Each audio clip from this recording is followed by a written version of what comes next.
We all want to look good in what we do, right? We all want to be someone that when I say I'm an expert at something or I'm good at it, that you believe it and I want to prove it to you. But too often we think that we prove it by showing how much we're getting done. But guess what? You can give your best and be excellent at what you do without giving your all. Meet Erika Coleman, a speaker, consultant, and a recovering overachiever. She believes most successful people are getting accomplishing wrong.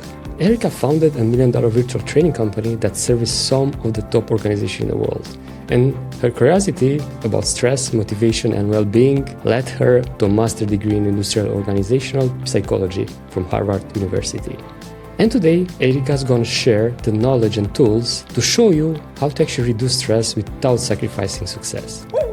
Erika, at Authority on the Wall, we're all about being successful without sacrificing your life in the process. And what you just shared and the TED Talk that was released roughly 1 month ago and it's already at 40,000 views, I think resonates a lot with all the overachievers out there, me including, because we think that we need to give everything, every piece of energy in order to be successful. But obviously, as you find out, that's not the case.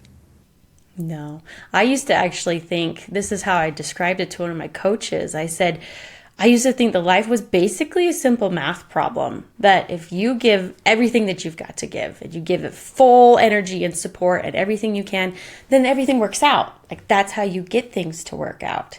And for a long time, that did work for me. Like I did very well in school. I did well in my business. I did well when I was working for other people because my brain was, well, if you care about it enough and you work hard enough, ta-da, it's going to work out. And then my math got called into question. So I talk about this in my TED Talk as well. But in 2022, first off, the world was opening back up from the pandemic. Now, my company had been virtual training.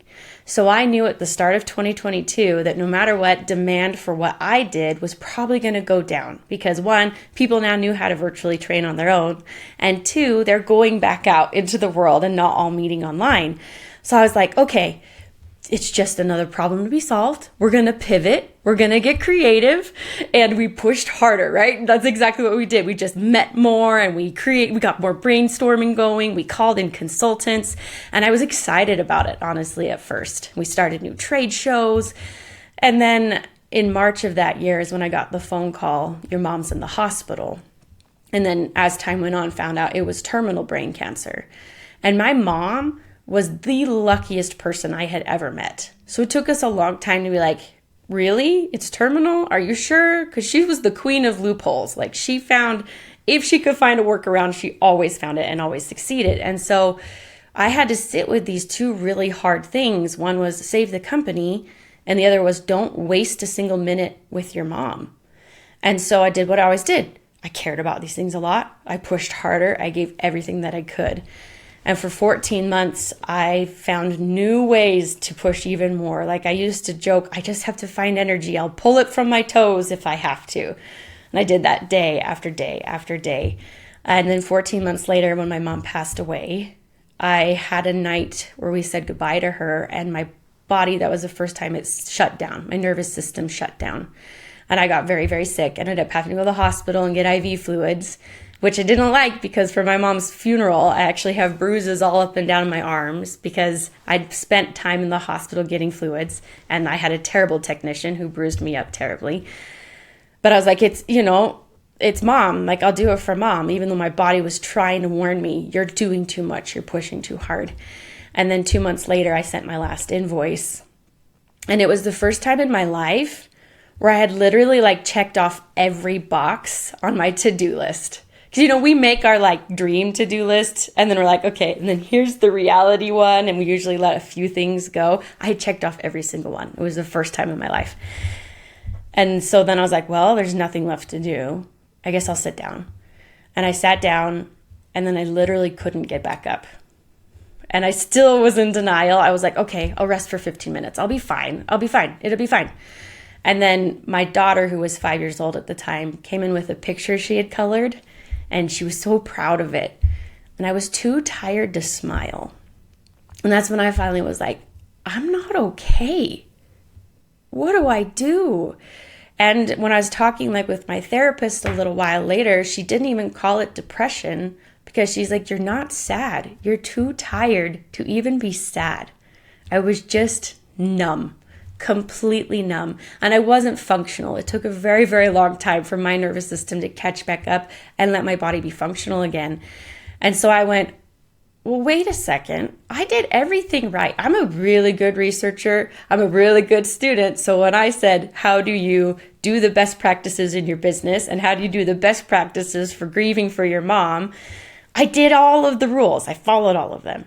So why was I now stuck in this space where it felt like everything I had wasn't enough? That was really frustrating for me because in the past, it always had at least been enough. And that's when I started to realize I didn't understand stress and I didn't understand success either. And so this is where you could tell I was definitely an overachiever and why I now introduce myself as a recovering overachiever because, the obvious thing when you're so burnt out, you're not functional is probably not to go to Harvard. But that's exactly what I did because I was like, where do you go from here? If I am completely burnt out, but I had my own company, I can't just go back and work for somebody else. I loved being the leader. What do I do? So I applied to a master's program at Harvard. And the first semester was rough. It was really rough. I'm really grateful for therapists and doctors and family members who helped me survive that semester. But that's when I really said, you know what? I want to take this as an opportunity to learn what I did wrong on the test. So that's kind of how I saw it, right? If you're an overachiever that's used to doing well and you get a test score back that you're like, I don't agree. You were like, tell me what I did wrong on the test. So I kind of took this experience to Harvard and said, what did I do wrong on the test? And it took me 2 years and building out a methodology, but I finally got it. I understand what I did wrong on the test. There was 2 big key insights for me. Do you want to hear them? Can't wait to hear them. And especially how the day-to-day look like when you went through that period without realizing that you're burning out and you're exhausted. I mean, a lot of it was purposefully not looking closer, ignoring myself. And a lot of it was, I'm afraid if I sit still at any point, I won't be able to get going again. I didn't want to lose momentum. So what it looked like was me just always moving, always in a frenzy, always in a flurry of some sort of, okay, well, what's the next thing I have to tackle? What's the next thing I have to tackle? I didn't really take a breath or a pause between anything. And one of it was because there was so much to do, but the other was because I was so scared if I stopped, I wouldn't be able to get going again, which I think is a real struggle for a lot of overachievers. So it was an extreme level of that, really, truly.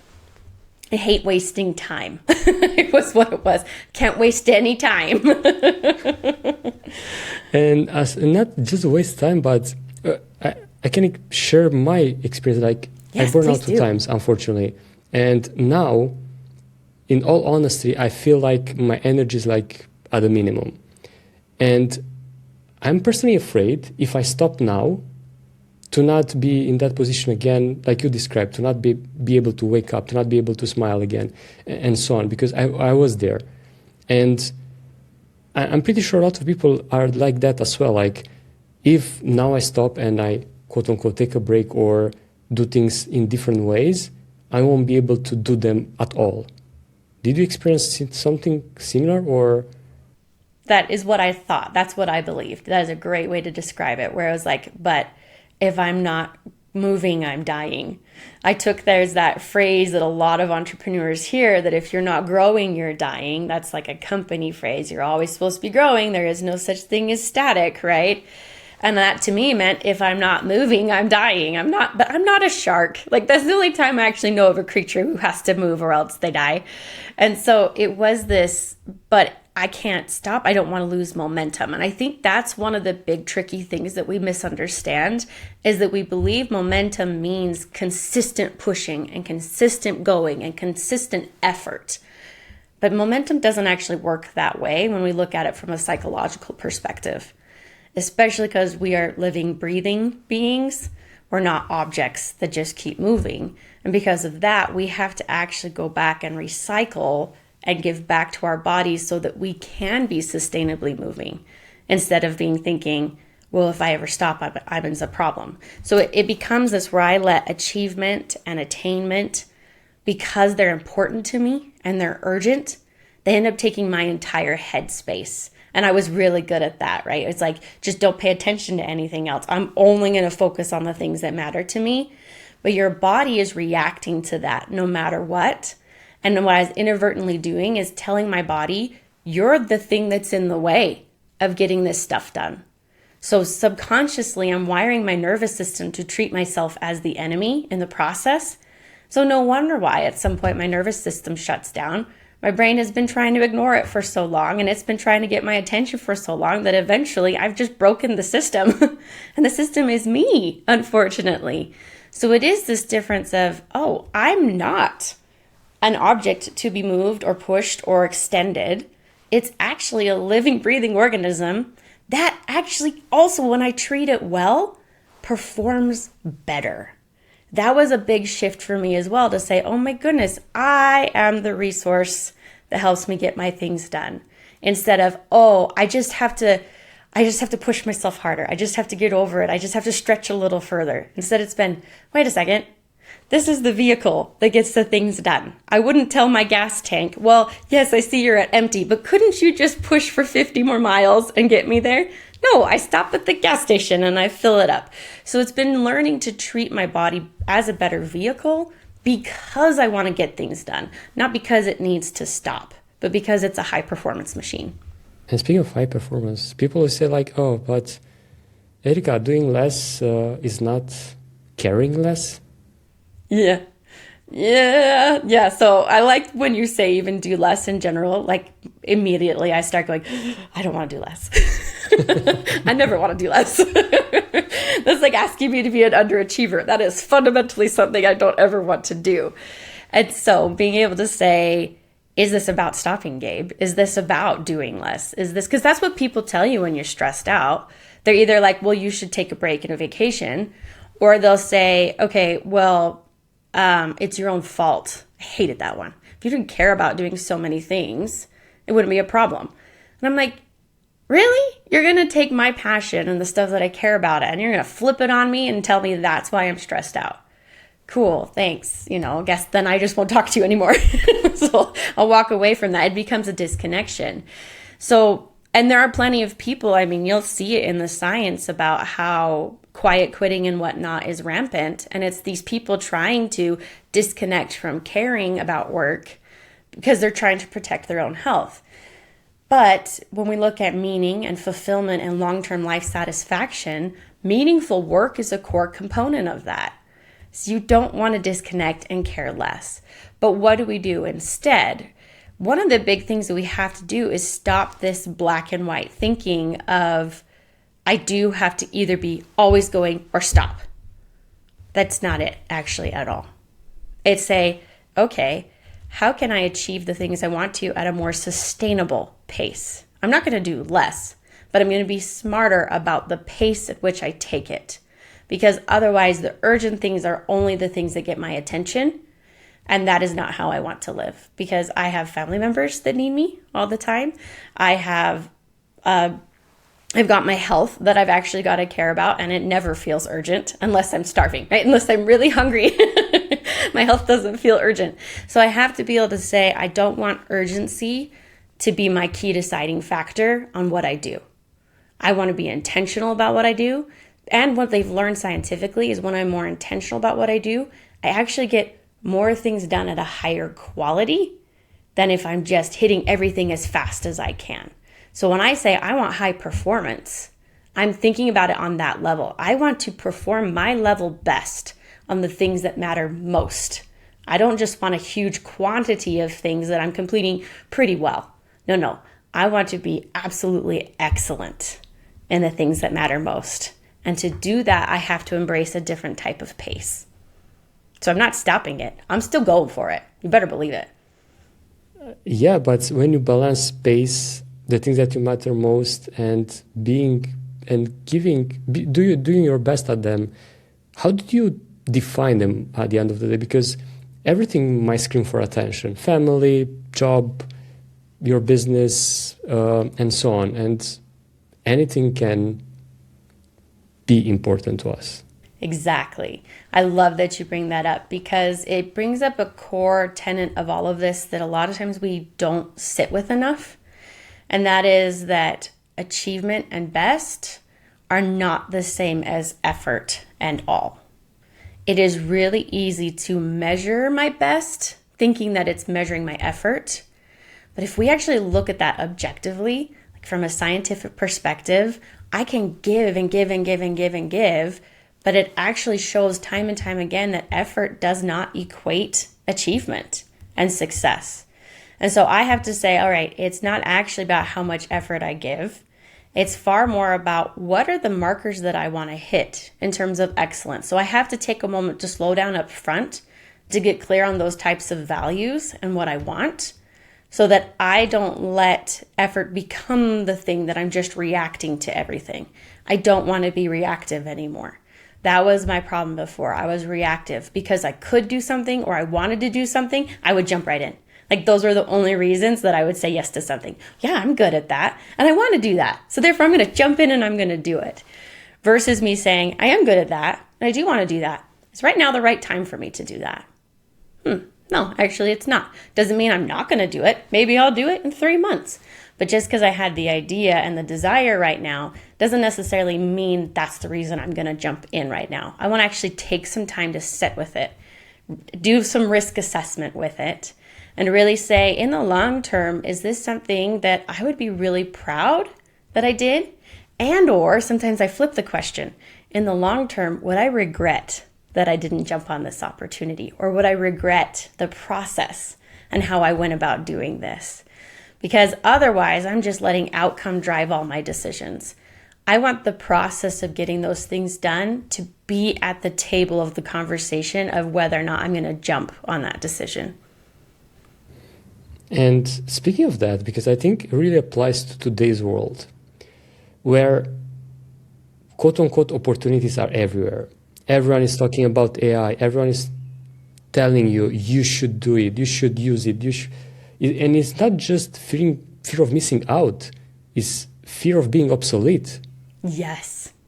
And that drives you to jump into it without doing what you just said, to actually assess the risk, assess the potential benefits of or what you're going to think in a few years or months and so on. And I was in that situation. I didn't assess. And I got way more productive. I have systems in place that work for me, if you want. And what happened? I worked more. Because I can work faster, better, and so on. And I start working more. And I'm like, 1 a.m. in the morning, vibe coding. And my wife is like, you should have been more efficient, right? But you're working more. How that? I mean, you are more efficient, but you haven't hit the core issue of where is the end? Like, where is the stop? Because efficiency for efficiency's sake is a beast that you always feed. Always, exactly. always feed. So yeah, it would. The more tools we get, the better we get at it. There was a huge study that came out recently about AI that has shown that your experience, Gabe, is not alone. It's happening across the board where people are like, this was supposed to save us time. Now people are doing even more, working even harder, working even longer. It's just compounding this fact of what we've seen where we're like, okay, well, if we're always measuring these outcomes, which we are built to measure outcomes, the whole systems that we live in are all about prove to me that you've done your work. And then we have even more ways to show it. Here's this tick box here. Here's this productivity metric here. Here's this system here. But we haven't sat still long enough to go, is this meaningful work for me? Is it? I think one of the things that you said that really resonates with me is that this fear of being obsolete is a big deal. It's a very big deal. But I think no matter what, when we're operating from this idea of a fear of X, Y, and Z, we have to acknowledge what's happening in our brain. Fear is triggering our limbic system, our amygdala. That's our reactionary space in our brain. That's the one that kept our ancestors alive. If you're going to be chased by a saber-toothed tiger, you want this to fire up because what it does is it sends those hormones through your bodies and gives you superhuman strength for a little minute. And then you run away or you fight the saber-toothed tiger and you win. It feels amazing. You did it. So when we come from fear, we're ramping up this physiology in us that feels good for a time. But those hormones are only supposed to be in your body for about 20 minutes at a time. So if you're just inundating it and flaring that over and over and over again, what's happening is now that these hormones are sitting in your body and they're not getting flushed out, they start to attack yourself because you're now the system that's causing the harm too much. So it goes, okay, I need to shift then, say meaningful work for me shouldn't come from a fear-based space. That's going to be a root of stress for me no matter what. How do I shift that? How do I start saying I want work to come from a rational place and a place that brings me joy, a place that gives me purpose? Because because something feels important doesn't mean it gives me joy and purpose. So how do I then infuse those two things into it? So that way, again, I'm not rushing in and out of, am I being attacked? Am I being in fear? Am I have to fight back? And instead going, do you know what? There was another thing that clicked in that saved our societies early on, anciently, and it was the fact that we are social beings. So how do I also connect to relationships and to the systems that we have built that help make us more sustainable so that one attack from one giant beast or monster is no longer as big of a threat? How do I do that? How do I build that out? And that is what we're getting at the core of this thing, is saying, one, when we're going after something alone in survival mode, yeah, you're going to be stressed out all the time. But does that mean I always have to work in a group? Not necessarily. But how do I bring in those connections that built and kept our ancestors alive for the longer term and say, can I bring that in so that I have meaningful work that contributes to others and gives back to me? How do I do that? How do I build it out? And how do I do it so that my pace is sustainable? Because that's really what we want over time. Any thoughts on that? Yeah, I like to dive into the pace part because... Go ahead. You mentioned it a lot, and I love the example that you gave in your TED Talk with basketball. I used to play amateur level basketball, and I was admiring the NBA players that were able to play 2 or 3 professional games a week. And we, as amateurs, just once a week, we were dead for like a couple of days. And I was like, how these guys are able to do it? Yes. Well, I love that you brought that up because it was actually from the sports psychologist of the Boston Celtics that I heard her say, you cannot give your all every game. You have to give your best because you have multiple games a week. That's what she said. She started talking to us about how like they even prepare for like their flights and their hotels because they want to make sure that on the court they can repeatedly play at that high standard of professional basketball. But if they're doing it in such a way that they're stretching in every area of their life, including on the court, they're more likely to get injured. They're more likely to play poorly. They're more likely to get kicked out of the game altogether. And so that's why I love that analogy in general of I don't have to leave it all on the court. I don't have to leave it all on the field, even when it matters to me and it's important.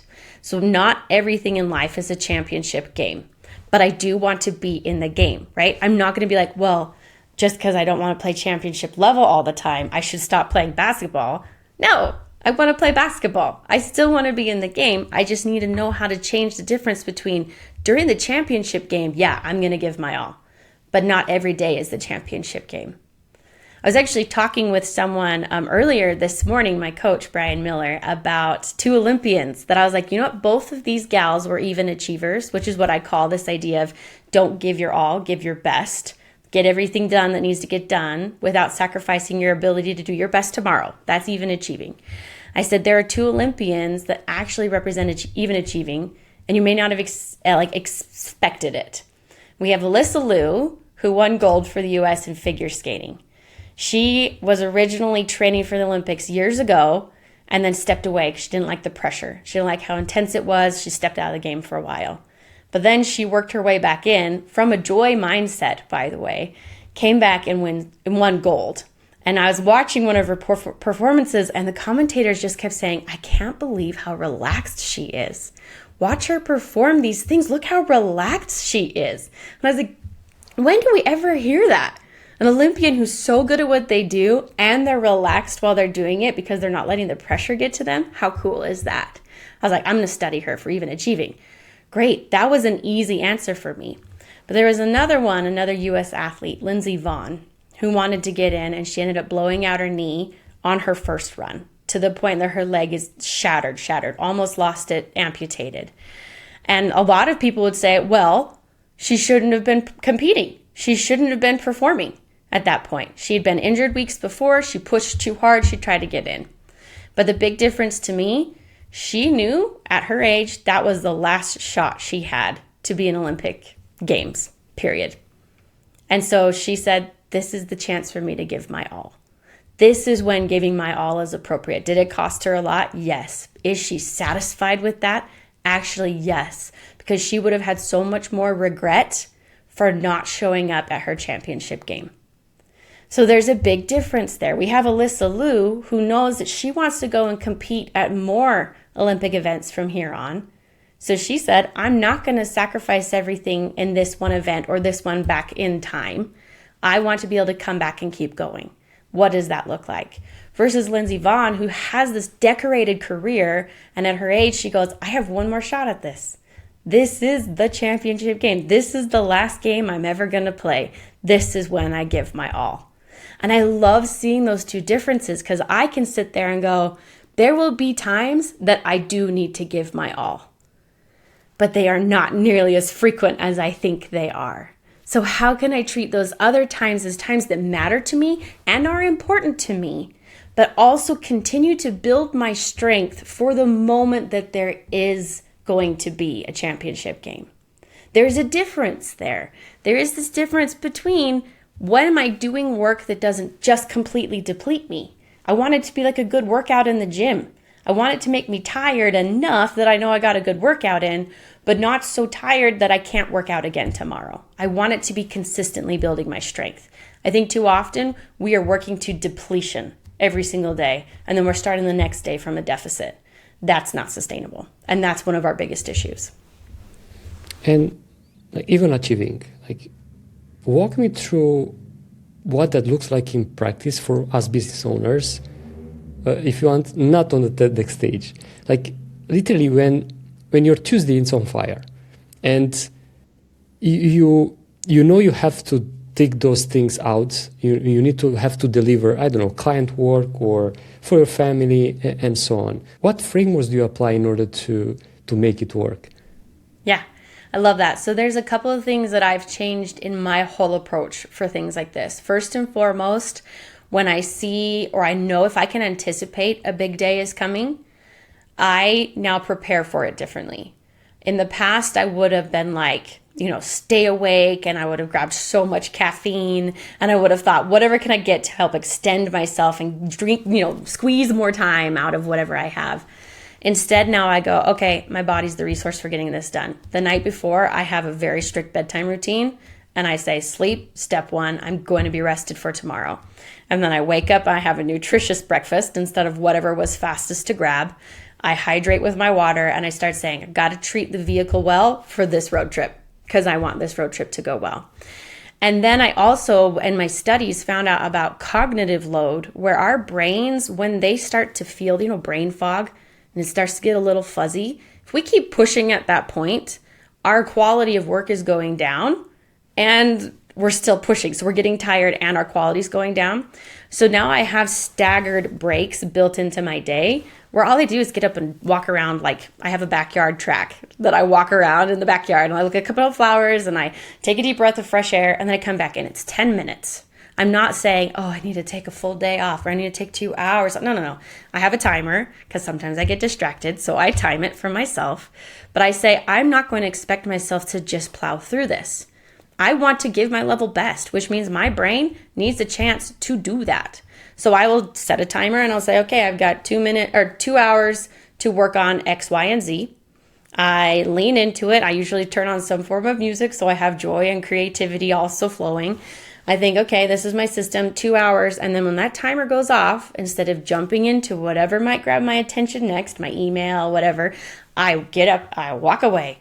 I walk and do something completely different, because what I'm trying to do is switch a different part of my brain on for a minute and let that part that was working rest just for a minute, as if I was resting between sets in a workout. Like if I just did my biceps and I did 20 curls, great, that's great. I don't want to keep doing that for 2 hours. I have to let it rest for a few minutes, and then I can keep going.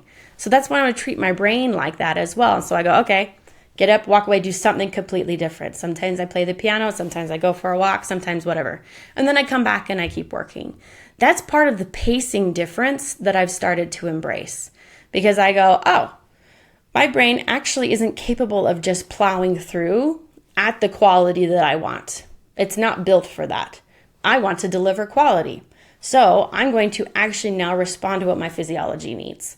And I start leaning into that. I know it's been cool. I get my work done faster at better qualities. And I'm not tired at the end of the day. So when I see my kids, I'm not the grouchy mom that is already overstimulated and I don't want you to talk to me anymore. I'm like actually ready to hear about their days or play video games with them for a few minutes or things like that, because my brain is refreshed. It is like a muscle. Our ability to handle stress is like a muscle. We shouldn't just keep doing reps over and over and over again. Then we're just tired. I want them to be strong and healthy. So I have to do those rests between the sets. So that's what it looks like for me as a business owner, as a student, and honestly as a parent. There are times that I still overextend. And now instead of saying that's the standard of work I can produce, I go, crap, I overextended. I feel it now. I'm tired the next day. I mean, part of it is I don't get much choice anymore. When you hit nervous system meltdown like I did, your body is kind of like, red flag, you pushed too hard, I'm going to shut down on you. So I now go, if I push too hard, the next day I start renegotiating things when I wouldn't have. I'll have certain calls, I'll be like, this really doesn't have to happen today. I would like it to, but my body's warning me that if I keep going like this, I'm going to be a problem. And I'll ask if I could push it 2 days away. I've been surprised by how many people are okay with that. In the past, I would have assumed if I moved an appointment or commitment with you that you would see me as lazy, as not good at what I do. But instead I said, you know what? I had some things come up. My body's giving me a warning right now. If it's okay with you, I'd like to push this a couple days. Are you open to that? And a lot of people often are. And that those that aren't, that's when I get to go, oh, this is more urgent maybe than I realized. And or is this really a relationship I need to hang on to? Right? I actually ask those questions now instead of just being like, because it's there, I should do it. I'm no longer a slave to the calendar. The calendar serves me, kind of a thing. So that's what it looks like in my day-to-day life right now. Do you have any questions about that or how it would go? First of all, I love the filters that you have in place. And I think one thing I want to add here, it's something that I notice about my day-to-day is, for example, I tried something new this year. I thought it's smart to put all the calls that I have in one day, because usually when I have a call or a podcast recording, my mind is there, even that it's at the end of the day or like middle of the day, my mind is still there. And I was like, maybe I should batch them all in one day, right? Wrong. You're tired. Call after, exactly. And I wasn't giving my best. I was like underperforming big time. And obviously dead after that for one day at least, after that calls day.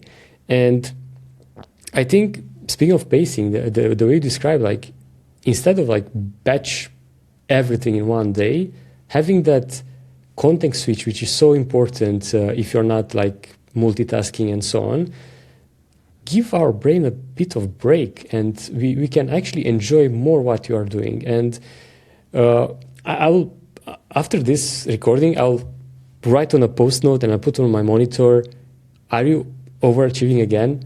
To just have that reminder to check in with myself, because we go through the day without, probably someone watching now or listening to us, you're like, all right, this sounds good on paper, but in practice it's so hard to apply. But maybe small things like this, like having some sort of reminder to check in with yourself, your body, will have that reaction to actually do it and see, all right, I'm pushing too much now. And maybe I should pace myself. And I want to add something more regarding the basketball, because I think that analogy, not the biggest ones in the world, like Michael Jordan, now the late Kobe Bryant, or now LeBron James, they don't play all 4 quarters without a break. Nope. Just count how many breaks, how many times they are sitting on the bench. Yep. It's a reason for that. Yep. Oh, I love that you've pointed that out. Exactly. Yep.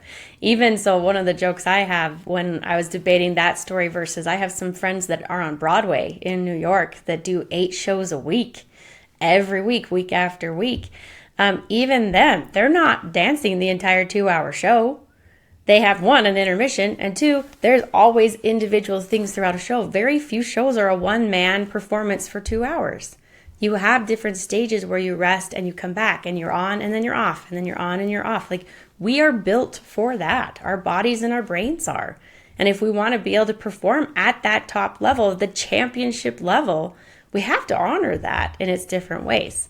So it's cool. I love that you brought that up too. Thank you. And what else will you share for those that are still saying like, all right, Erika, love your examples, love the filters that you have in place and all these things, but I'm pretty sure I will still push myself. Mm-hmm. I will still overdo it because, I don't know, I want to be respected. I want to be successful and the stress will still come. What do you say to them? There's so many things that I love to say. I think you triggered something in my own brain that I was like, this is something I do that I haven't called out enough.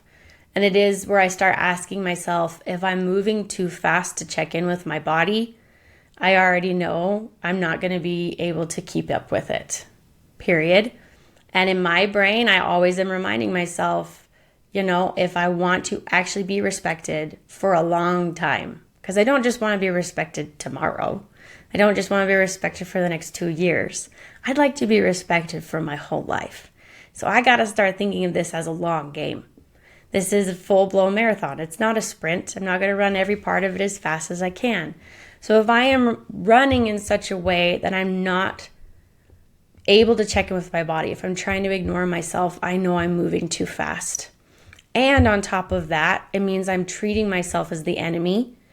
And if I'm running a race against myself and I lose or I win, it actually isn't a winner. There isn't a winner in that game. If I'm the enemy in whatever success I'm going after, there's a problem there because I can't win against myself. I'm going to start treating myself as the thing to beat when really that means if I actually win, I'm not going to enjoy it because it came at the cost of kicking myself to the ground. So all I'm going to do is look for the next thing to go chasing after. So I have to start saying, can I be a champion for myself? Not just can I be the thing that beats myself up and pushes harder. I'm not the enemy here. I am the champion here. I would like to be the one that wins this race, which means I have to befriend myself in this process. And I have to start thinking, what do champions do long term? What do they do? And in my studies, I've actually found out there's 3 core behaviors that they're always doing. They're always cheering.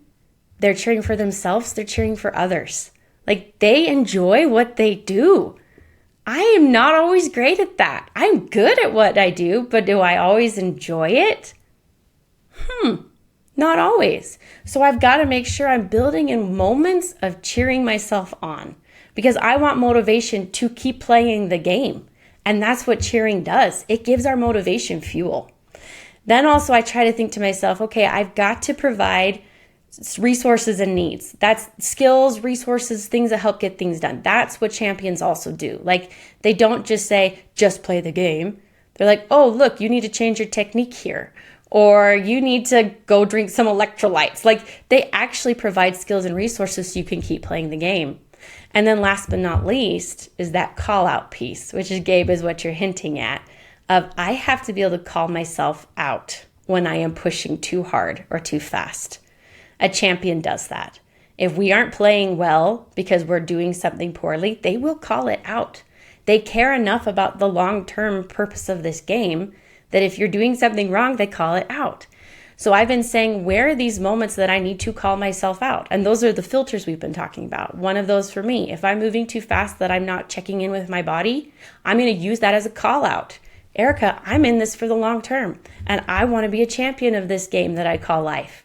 So I've got to call this moment out, because that's what real champions do. They don't just push. They don't just cheer. They don't just say, work harder. They say, look, this isn't sustainable. How can we adjust? What do we need to make it sustainable? And that will be a very personal decision, by the way, for each person.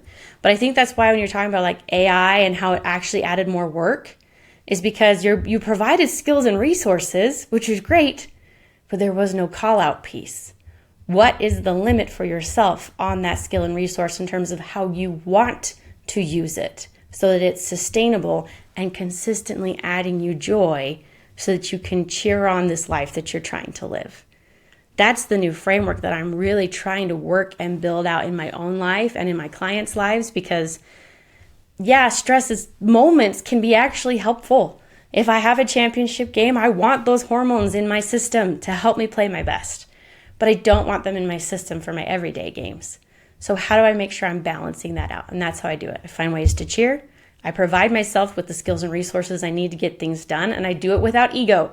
Because if I'm like, I should be able to do this without help, that's not a very smart way to do things. That's also being like, this car should be able to go without me putting anything in it to help it go. No, I actually can say that my body has needs. That's great. Fantastic. I will fulfill those needs.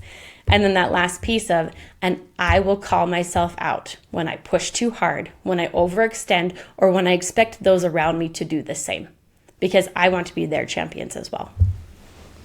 And it's so easy to apply, right? Like just a simple habit to sit down at the end of the day, celebrating the wins that you had that day, looking at your calendar if you push too hard, if you had too many things on your plate and so on, and call yourself out. And and we are, like you mentioned a couple of times, we need fuel, we need healthy food, we need sleep. It's a big one. Sleep, thank you. But I was thinking as well as about breaks in our day, and something that I try to do currently is to go to the gym around middle of the day when I feel like my energy is going a bit down, and gym is like energizing me. I went before this recording, and I had the recording in the morning when I should have been more energetic, but guess what? I have more energy now that in the morning, even that I slept well, and according to my wearable, like quite well, but still. So it's unbelievable, like so small changes can make the whole difference, and we can even achieve, not just overachieve and go down the drain. Exactly. And when you're thinking in small changes, that's when you're getting rid of those two very opposite thoughts of do less and do more. I don't want you to stop reaching for success, and I don't want you to push so hard that success is never attainable.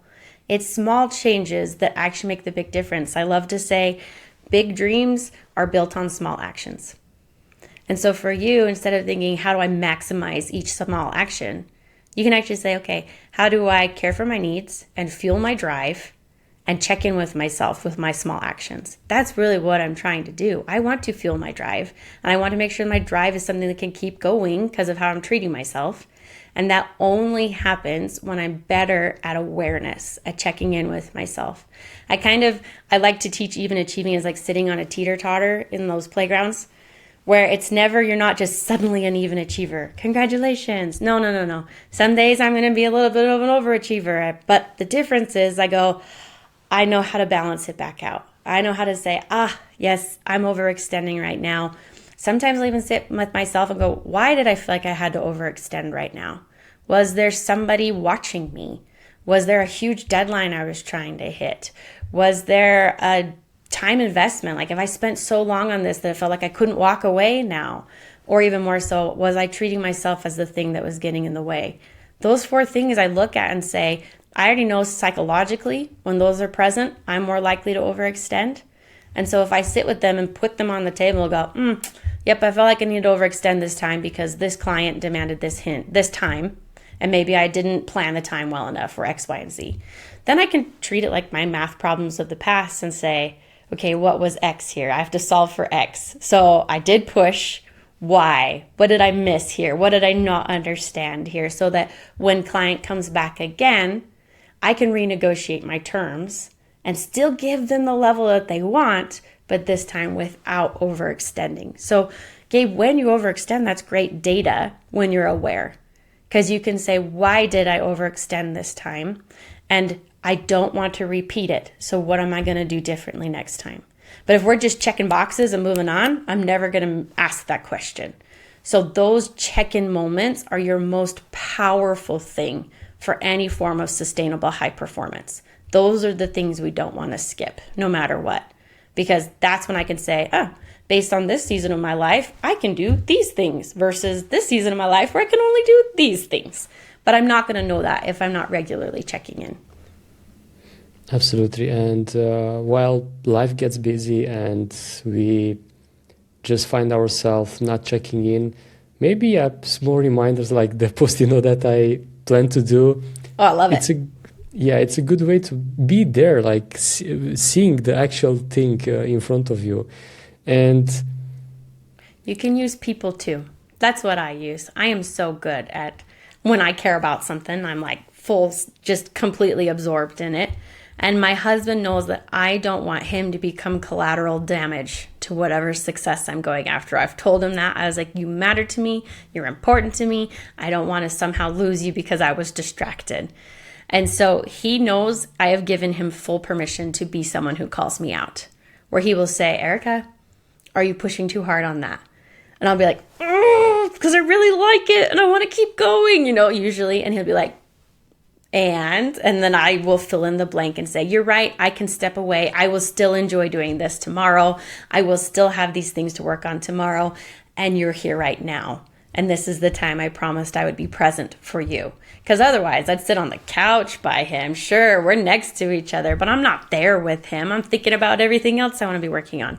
So I've given him, and I have 3 kids that I've also given permission to call me out. You better believe that they do. My 7-year-old daughter is so good at it. Mom, right? And before, that would have been just irritating to me. I would have been like, they're getting in the way of the things I want to get done. But because I'm aware of the fact that I don't want them to be my collateral damage, I've given them permission to help call me out when I'm not as aware as I want to be. So it's okay to have, systems like Post-it notes, and sometimes I'll do yoga, for instance, because that's one of the few times where I'm like, that part of my body hurts. I had no idea. What have I been doing, right? Where I'm learning to listen to my body. But even with my own best practices, I cannot see myself fully by myself. So I pull in others as well to hold me accountable in a very loving way, because they matter the most to me. And it's really easy to lose them when we're going after the stuff that we care about. Absolutely. And what's more important than that, right? To be present when your loved ones need it, and to not be exhausted at the end of the day because you push it too hard. And them having a coach, having a consultant around you, someone asking for help, like at the end of the day, because often we think we can achieve everything alone, but as we all know, it's impossible. We are social beings. Exactly. I actually wrote about that recently. I was like, why are overachievers so bad at asking for help? We're so good at so many things and so bad at asking for help. And that's something we do. We have to sit there and say, I am not less of a person because I ask for help. In fact, if I want my overall achievements to go further faster, help is one of the best ways to do that. So I have to let my ego aside and say, guess what? I actually want to get this done at its top level. You can help me do that. It doesn't have to be just done by me. Absolutely. And speaking of asking for help and calling out, please call out those you can help the best and tell them where they can find you. Yes, so I love to help any high performers, especially if you're in a corporation with workshops and teams. Those are my favorite things. You can find me on erikacoleman.speaks.com really quickly. But also, if you have a team that you think, we're high performing, but you're like, wait, are we high performing? Or maybe we just quietly sneaking towards burnout and no one wants to bring it up.